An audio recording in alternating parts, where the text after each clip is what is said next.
Welcome to Courageous Conversation with Theresa W. Gamble, powered by Concierge Resource Professional Consultant. This episode here, we're going to talk about life and some things we reflecting on this month of November. It's Harvest Month, but it's also Thanksgiving month as well, what we giving thanks for. So, Mr. Gamble, you was getting ready to talk about around the age of 42, about when the boys was getting around the closer time to graduating. Yes, I have made up in my mind. I said to myself that, piggyback what you were saying earlier, how we wasting time. We may be into stuff that may not matter to our purpose, and a lot of time because it look good, it sound good, we call it, hey, we're doing the kingdom of God. Hey, we're doing the helping our community and the values and the morals of our life. But one of the things I got by the time I turned 42 years old, and Theresa, what I discovered was that I was so busy in life doing so much for everybody else. Come on. And I felt like I was doing everything for the kingdom of God. And I felt like I was doing everything for the job and for the careers of everything and what I had in goal in mind. But when I realized, Theresa, I really was doing stuff because I was just being busy. And it didn't give me no direction of who I was and where I was supposed to be at. And you know what? Go ahead. And a lot of times along that lines, when you grow up in ministry and a lot of spiritual leaders see you have that mentality, they strengthen your gift on the practice of ministry. Yeah. But they don't strengthen the theory, the theology of ministry for you to become a minister, for you to become ordained. Yeah. Because they say, okay, we don't have nobody in ministry that operating and can flexible and can float like him. Yeah. So we need to keep him or her at this role, and we'll groom somebody else to be in the pulpit, to minister the word. But the same person, as the scripture say, the least of these you do unto me. Mm-hmm. That person that sweep the floor, the person that keep the yard, the person that vacuum the church, the person that get the communion glasses and the stuff, they have a word in them too. But then this also applies to when you're on the job. A lot of times your manager and supervisor say, oh, it's about 3 or 4 of you, man. If I had about 2 or 3 or 4 of you, no, you don't want 3 or 4 of them. Those 3 or 4 people you don't have to pay. You just want to keep me. Exactly. But at the end of the day, when I learned where my benefits and value were by the time I turned 42, I realized that I had to start cutting. Yep. Cutting loose a lot of those, so-called village stuff and growth stuff and kingdom stuff and on the job stuff. I literally came and broke my whole entire life down. So you're talking about that loyalty. All that good loyalty to jobs and ministry, opportunities to make yourself look good, to have a profile so when you leave here and everybody can just give you kudos and all that. But at the same time, you're not growing. You're not prospering. Nope. You're not being where you need to be because you're doing everybody else's choice. And you're miserable because everybody done left you, and you still doing the same old thing on the hamster wheel. And you just like that revolving door. Keep doing everybody's job, keep doing everybody's blessing, and they're getting it, and you ain't. So when I realized that in my maturity, as I've grown up in that level, that I decided that I'm not gonna do all of these things that it looks good, but I'm wasting time. Right. Is it your purpose? That's why I go back to when I said earlier. You got to look up the month, the day, and the year you was born, because it will give you clarity what your purpose is on this earth, because you were selected to be born on that month, that date, and that year. And a lot of times, Theresa, when people see you break away from all of that, they think you got an attitude. Now they don't want to talk to you. Now they don't know how to, deal with you anymore. And then they want to put you out there and put bad conversation about you, or blackball, don't want to share nothing with you, and make sure that if anybody else want to promote you or do something with you behind the scenes, they're gonna go and knock that door and window closed down, and they just gonna do anything they can to make you look terrible. And listen, ladies and gentlemen, this isn't only for the people out there in society. Your children that's next to you, that you born. Let me tell you something. Those DNA next to you, y'all look. When you see a red flag, The minute you see that behavior, no, I ain't talking to nobody out there. They want to call everybody real mamas and daddies out there. They want to tell them all about it, and then you find out later on social media. That's your red flag. And you want to find out later by your aunties and uncles and everybody else, that's your red flag. People you have no freaking clue that they was talking to, that's your red flag. Exactly. So that's the reason I'm glad you said that, because it also brings the past where your seed paint a picture to other people in society as if your parents wasn't there for you. They didn't support you. They didn't give you, the values you need until you start discovering who they've been around. Just like my husband, just like Ernest said. And it's just disheartening for you to learn about how other people feel like they can parent your children better than you. So my question is, if you can parent our children better than us, where is your receipts on all the money we spent? On all child the nights care, and days at the hospital, grocery, and everything, light bill, sports, gas, trips, transportation. I'm like, you got to be careful when you adopting other people's kids, because they telling you one side of the story. It is always more than one side. And good mothers and fathers, men and women, and so-called village leaders and whoever inspiration that they feel like they have comfortability to talk to. If you know that child has a problem and they seem like mommy and daddy cannot get it together, or it's something that mom and daddy may not allow them to do because they want to be grown, they want to feel like they can do it on their own, they don't want to go by the rules, it's your responsibility to send them back to their mamas and daddy and stop being their mamas and daddy. And stop being their mamas and giving daddy. them different perspectives, and you haven't had that spirit. You got a division. Exactly. And you wonder why the children and the parents can't get along together. And you wonder why the parents, the biological parents, are having a lot of hell with their biological children.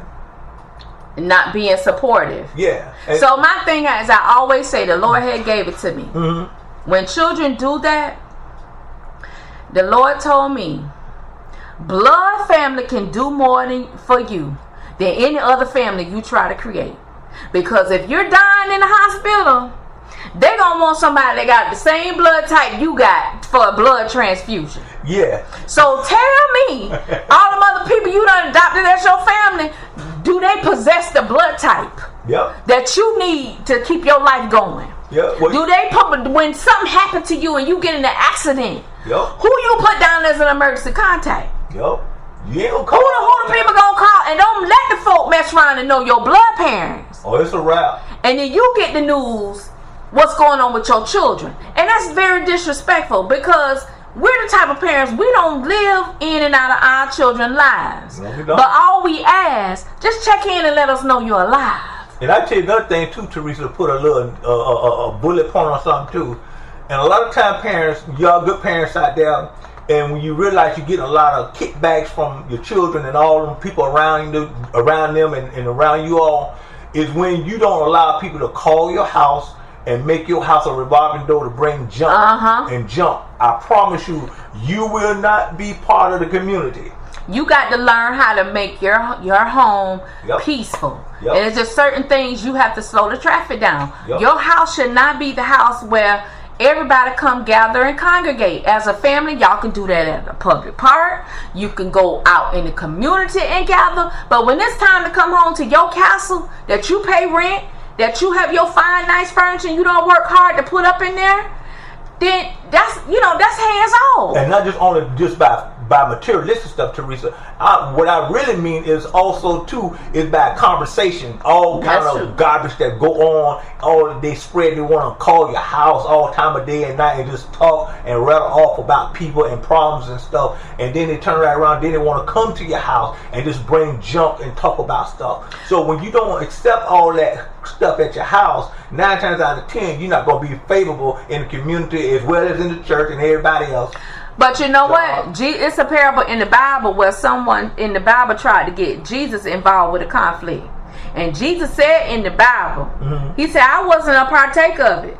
Yeah. So in other words, don't include me in your conflict. Because he wasn't involved. Because what me and Theresa have done in all our 34 years living together as husband and wife, we never allow people to bring our phone and just start talking about junk about people or do any kind of trouble talk about anything. And you definitely didn't come back. Well, my first question was, did you talk to the person? And if they tell me no, I'm quick to say hold on and do a 3-way call. No. So that's why. But see, I do that to let them know. No, you're not gonna call me and talk about people behind my back. Yeah. You need to go have, like the scripture said, if you have an ought against your brother and your sister, you're supposed to go to them and make it right. Yep. So that ain't calling us in to be a mediator. Yeah. Who right and who wrong. No. And I've even done that with my nieces when they disagree with their mother. Yep. And my nephews. And I told them, I'm like, look, at the end of the day, that's your mama. That's right. You need to go talk even though she my sister, that's right. your mama. That's right. You got to go back and you got to have a conversation with your mama. And this go along with what my husband, what Earnest said earlier, with these other adults out here that has influence over your children, regardless what age they are. If they have a disagreement or they lack understanding and clarity of why their parents say and do things a certain way, as an adult, you should have common sense enough to know you need to send that child back to their parents to resolve that issue. Yes. And not give them solutions when you didn't raise them, you didn't invest no treasures in them, you didn't invest no time in them, you didn't take them back and forth to school, they didn't ride a school bus, you didn't pay no private school tuition, you ain't pay no things for them to go to sports, you didn't pay to keep their hair cut, you didn't buy their clothes and their shoes. I need to go on down the list. And the health insurance. So you got to be careful when you talking against other children, parents, when you don't have the whole story. Because children will tend to tell the story they won't told because they dislike and they feel like, oh, my mom and dad too strict, they too this. At the end of the day, me and my husband is proud to say, when we raised our son, not one of them went to jail and got locked up. Nope. Ain't had no kids. Not one of them had children before time. Not one of them caught AIDS, HIV, or any of that. And the last that we know, none of them smoked drugs when they were under our roof.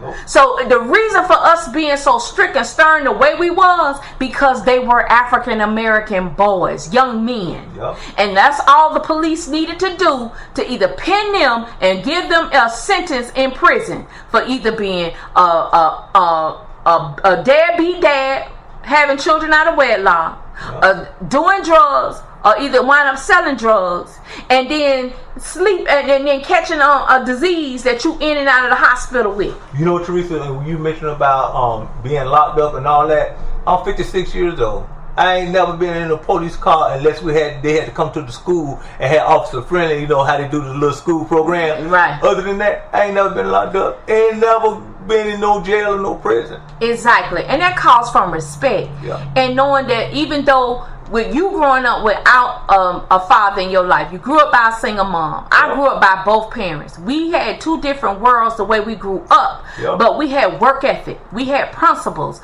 We had standards. We had goals. And that was the same principles and work ethic we instill in our children. But it is disrespectful for other adults who didn't partake in the raising and the birthing of your children to transform them and persuade them to think ill will of the parents. Can you imagine how many parents right now, male and female, out there right now, who children have did that, and then other people out there have influenced them to go against them like that, and gave them the credit for their success and when they make it. Yes. You forget about the biological parents who was the foundation. Don't recognize them for nothing. To get them in the doors, to have the conversations, and prevented you from being falsely and wrongly accused. So this series is talking about family life and parent life and how we do business and how we need to. In other words, business acumen. Where's your moral and your ethics? And even now, in the midst of this pandemic, we have just lost all principles of etiquette and customer service. How we treat people. Oh, Teresa, just right quick, then you go back, because that's a powerful message you figure to get into. One of the things that also came to my mind was how when parents are not recognized by their children, because how other people don't allow them to respect their parents like they should, or give recognition like they should. Right. They want to take the credit because they feel like the little bit of time they knew your child, that their investment matters than the biological parents, the birth parents who raised them, positioned them to be in those roles and attributes. Because we even look at the patterns and some of the career paths our children have gone down. They pretty much mirror everything me and you have done, either together or separately. So at the end of the day, anybody, you can stake claim all day long, but for every ending there's a beginning. Yeah. You got to go back to the beginning. Okay, who taught you that? Where you learned that at? Yep. How did you learn that? Yup. Who taught you how to do that? That's good too. Who communicated you to do that? Who taught you how to research like that? Who taught you how to communicate like that? Who taught you how to fix and repair stuff like that? The goal of a parent is we have an assignment that the Lord has given us to do when we're responsible of raising children. Right. And we know it's a certain time period in their lives that we have to give them back to the Lord once they become of age. And right quick too, you talked about our behavior and what we do and how we mannerism ourselves and how we carry ourselves. One of the biggest things you don't hear people talk about a lot, why we are who we are today, Theresa, because there's another part called righteous living. Righteous living was taught growing up how to behave by God's law, righteous living, and then learn the morals and ethics as growing up as in the natural. A lot of times people just they hear and they grew up with righteous living, but they just drop the righteous living and just keep doing the they don't drop it. They put it down and then they pick it back up. They don't drop it. They have it. They put it down and then they pick it back up when they want to justify that I'm a righteous person, but you ain't living righteous 24/7. And you're not acting righteous. You're not behaving righteous. See, when you behave and you act right, you ain't got to worry about the law bother you, because that's what they're gonna do. That's the common law. That's right. That's the law of the land. But when you know to do right and righteous, you're not going to steer nobody's children away from their parents. Nope. You're not going to convince them, somebody else's husband to go out and do what they want to do, or somebody else's wife or girlfriend or fiance, etc., etc. Right? You're not going to do that, because righteous living is going to maintain and keep you in focus, not only in righteous living, but in the natural. Exactly. So do you wonder why we are who we are today? Because we live both life every day. But because of that, our upbringing was not easy. No, it wasn't. It was not easy. It was difficult. Yeah. It was a lot of neglect, fighting, a lot of alone time, a lot of time, to figure, felt like that you didn't matter, that nobody didn't care. You was a punching bag. You was the do boy, the do girl. Every time people saw you, it wasn't the appreciating the value who you are. Go do this. Go get me that. Go fix this. Go do that. That was my cycle all the time. You get a beating for something you ain't did. Don't let nobody tell on you and then talking about you did this. So one of my things was I used to do it. Okay, if you tell my mama that I done something again, I'm gonna fight your children. So guys, I care how big they was. So that's what I did. I did it in the church. I beat you up outside. I beat you at home in the neighborhood, at school, on the school bus, off the school bus. So when those things are abusive, what you're talking about, Theresa, another abusive thing that I have witnessed about growing up. See, mama and daddy, the man I thought was my dad, ladies and gentlemen, the man I thought was my dad back then, him and mom fought all the time. So by the time I'm 2 years old, 3 years old, they divorced. So I didn't have no daddy figure until she got married again. By the time I turned 16, the second time she got married, and then got married again the third time. So she had, and then the man I thought was my biological father, the first one I just mentioned about when I was about 3 or 2 years old, come to find out 2010, he ain't my dad. He's not my father. But all those years, I still was respecting him. Even though growing up, I knew many times this man is not who he said he was. Didn't pay no attention to us as children, as his supposed to be children. Right? And here we are, got to deal with mom, what she got to go through with in life. We was in recessions and stuff. Economic society was broken. I'm glad you brought up recession, because that brings me to my next point. Yeah. A lot of the adult children today who feel like their parents are not worthy to be heard because of instability.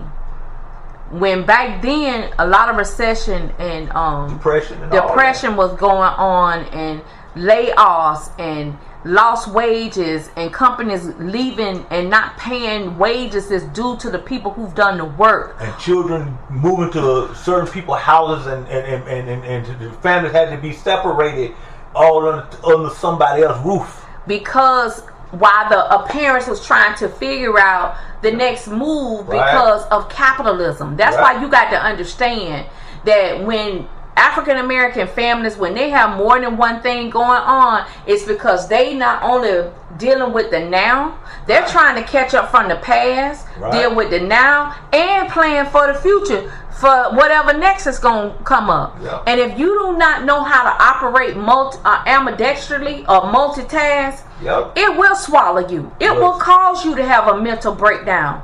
And I thank God these 51 years of my life of this year that I didn't lose my mind. There was time between dealing with the ovarian cancer, other invisible illnesses, the pregnancy complications with both of the children, your workman's comp injury, and then this recent injury with you. I mean, if anything than ever in this, before the pandemic and during this pandemic, that immediate family needed to come together, it was now. Granted, when you have older parents, adult children, they have underlying health conditions. No, you may not know about them. But because was trained, you had to work. You didn't have the luxury or the fortitude to stay home until you felt better. That wasn't an option for us, because they don't hold our jobs that long like that. So you either had to show up or they will move you on, whether you're ready to move or not. So during this pandemic, for those of you that didn't feel like communicating virtually was not good enough, that you want to still do family gatherings like you used to, then you trying to send your parents to an early grave. And then you're going to get upset when they're gone. And that's not it's your fault, because you did not take in consideration. Your parents are older. They have underlying health conditions. No, they may not talk about it in the media, but they still are trying to learn this virus, and it's impacting our community in Black and brown communities in a major way. This has come from when you do not have respect or value your parents or who they are today, and you got everybody else who you value as your mentor and parents and all that else, whether spiritually or naturally. You are very dysfunctional as children to your parents, and you don't care, and then you want to throw in your ideology and your beliefs. Those are your parents. Why do you push them in the woods like that?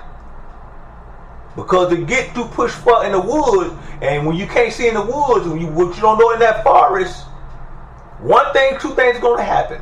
One, you're going to get left, because you ain't going to be able to follow. Two, you're going to come in there and you're going to get bit. And we ain't going to be able to save you. So go ahead on. Let those people out there that influence you to disrespect and honor your parents. I can understand if your parents was abusive to you. Or ugly to you. Or didn't do anything for you to bring you to a good place where you are white collar or blue collar or entrepreneur, or you are somebody spiritual in a leadership role. It doesn't matter. Just so you're productive in society, where regardless how the economy rolls or the ecosystem flows, you can be able to maneuver and navigate in and out in any industry and not put all your eggs in one basket. That's it. You got to be able to have multiple baskets, because we in a ever. You saying basket? You mean like other jobs, career, revenue generating opportunities to sustain your livelihood without breaking the law. To make your money legally and not doing underhand, dirty stuff. Because you got some adults who know you are a good, strong worker because of how you was upbringing. I mean, when they don't like your parents, they will use the children. to try to destroy it. And a lot of times people think all legal stuff has to be reported to the government. No, there's some jobs you can do what we call side hustles that you can earn and make a living. So if you have hardship where this industry is not doing well in forklift, man, you can go over here and learn how to paint or repair. Or if you don't know how to paint, some people got talent in drawing or artists. Right. Drawing, right? And some people got craft drawing, articulate stuff. But the key thing is having more than one skill set. Exactly. So that's what this particular episode is talking about: understanding and knowing your purpose, and going back and doing the research on the month, the date, and the year you were born. Yes. So to see if you are on track or off track. And then for the adult children in this generation, you need to go back and you need to repent.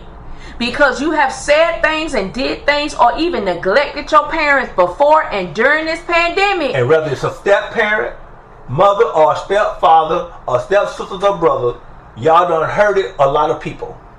And don't think an apology matter. Sending a text message like things is all good is not an apology. It's your life. Sending sharing a memory on social media is not an apology. And talking about we'll get over it, let bygones be bygones, ain't wrong answer. That is not how you resolve wounds. That keeps wounds open. Yep. All you did was just slap another band-aid on it, but it's still bleeding.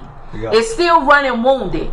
Yep. Because emotions run deep. Yep. So again, I'm gonna tell you what the word say. He says if you have an ought against your sister or your brother, biological or non-biological, you have to be man and woman and adult enough to go back and make it right and stop staying in silence, because silence means you're complicit. That means you agree with it. Yep. That you feel like you ain't did nothing wrong. And to be hollering about, I don't have no words to say. You had plenty to say before you said what you said. But you did what you did. For the little finger start moving on that key to send out social media, blog, and all that old craziness. Right. And that is not the place you handle your disputes on social media. Therese, is a good thing. One thing you always used to say, what's that thing about the pillow and the feathers? When you put something out about a person or an individual or a couple or a business or a church, think about a pillow, because back in the day, pillows were stuffed with feathers. Plenty of them too. Just think about a pillow that you sleep on. Mm-hmm. Back then, they were stuffed with feathers. And when you gossip and you talk about somebody and you blacklist them and undermine them and try to ridicule and blackball them, you split in that pillow. And guess what come out the pillow? All those feathers. That means all those stories, those lies, that fictitious stuff you done made up about that person. And you know it wasn't true. Guess what? Once the pillowcase has been broken and all those feathers are blown all over the place, you cannot put that pillow back together the way it was before. You definitely can't collect all those feathers. That's the main thing. Because it's spreads. It's just like feathers you can't collect back. It spreads. It's gone out there and the damage is done. And then you want this person to forgive you after you done spread boatloads of lies. Yeah.